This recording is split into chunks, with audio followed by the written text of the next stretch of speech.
ಊರಿಗೆ ತೆರಳೋದಕ್ಕೆ ಹಣ ಇಲ್ಲ, ಆಧಾರ್ ಕಾರ್ಡ್ ಇದೆ ನನ್ನ ಹತ್ರ, ಅದು ತಂದಿದ್ದೀನಿ, ಏನು ಮಾಡೋದು ಅಂತ ಯಾದಗಿರಿ ಬಸ್ ನಿಲ್ದಾಣದಲ್ಲಿ ವೃದ್ಧೆ ತಮ್ಮ ಅಳಲು ತೋಡ್ಕೊಂಡಿದ್ದಾರೆ. ಪ್ರೈವೇಟ್ ಬಸ್ ಸಿಕ್ಕಿದ್ರೆ ಹೋಗೋಕ್ಕೆ ದುಡ್ಡು ಬೇಕು, ನನ್ನ ಹತ್ರ ದುಡ್ಡಿಲ್ಲ.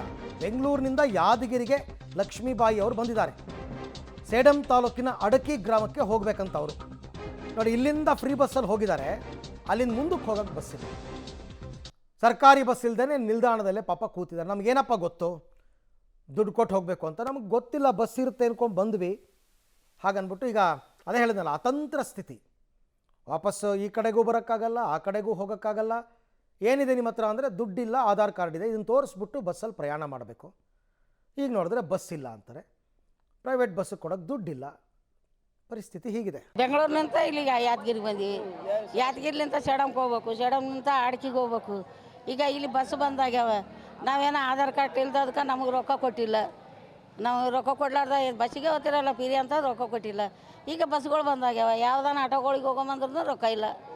ಈಗ ಬಸ್ ಇಲ್ಲ, ಏನಿಲ್ಲ, ಇಲ್ಲೇ ನೀರು ಕುಡಿದು ಇಲ್ಲೇ ಬಸ್ ಸ್ಟ್ಯಾಂಡ್ದಾಗ ಬಸ್ ಜಾಗಲತ್ತಾನೆ ಇರಬೇಕು. ಇನ್ನೇನು ಹೇಳ್ತೀವಪ್ಪ, ಇದೇ ಹೇಳ್ತೀವಿ, ಇನ್ನೇನು ಹೇಳ.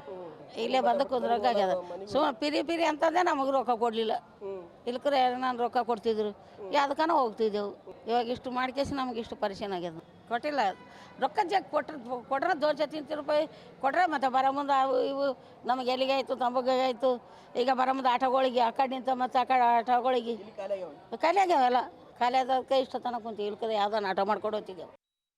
ಬಂದು ಮತ್ತೆ ಆ ಕಡೆ ಹೆಂಗೆ ಹೋಗ್ಬೇಕು, ಹೆಂಗೆಲ್ಲ ಹುಡುಕಾಡ್ಲಕ್ಕತ್ತೀವಿ ನೋಡಿ. ಮತ್ತೆ ಅದಕ್ಕೆ ಏನಿಲ್ಲಲ್ಲ ಅಂತ ತಿರುಗಿ ಆಡ್ಲಕ್ಕತ್ತೀವಿ. ಹಿಂದಕ್ಕಿನ್ನ ನಮ್ಮ ಊರಿಗೆ ಹೋಗ್ಬೇಕಾದ್ರೆ ತಿಪ್ಪಲ ಅದ. ಇವಾಗ ಇಲ್ಲಿಂದ ಅಡಿಯಾಗ ಹೋಗ್ಬೇಕು, ಕ್ವಾಟ್ಗೇರಿ ಅದೇ ಹುಡುಕಾಡ್ತೀವಿ. ಹೇಳಿದ್ರೆ ನಾಳೆಗೆ ಹೋಗಮ್ಮ, ನಾಳೆಗೆ ಬಿಟ್ಟು ಚಾಲ ತಗೊಂತಾರೆ ಅವ್ರು.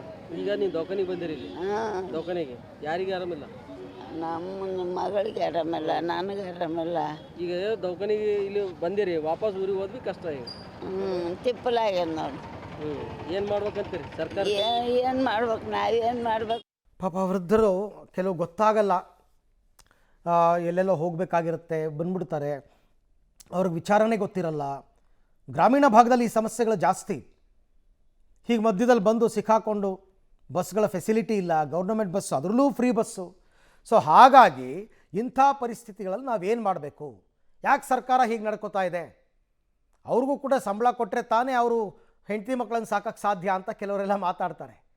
ಹಾಗಾಗಿ ಆದಷ್ಟು ಬೇಗ ಈ ಸಮಸ್ಯೆಗೆ ಪರಿಹಾರವನ್ನು ಕಂಡುಕೊಳ್ಬೇಕು. ಏನಾಗುತ್ತೆ ಪರಿಸ್ಥಿತಿ ಹೀಗೆ ಮುಂದಕ್ಕೆ ಹೋದರೆ ವಿಕೋಪಕ್ಕೆ ಹೋಗುತ್ತೆ ನಿಜವಾಗ್ಲೂ ಕೂಡ.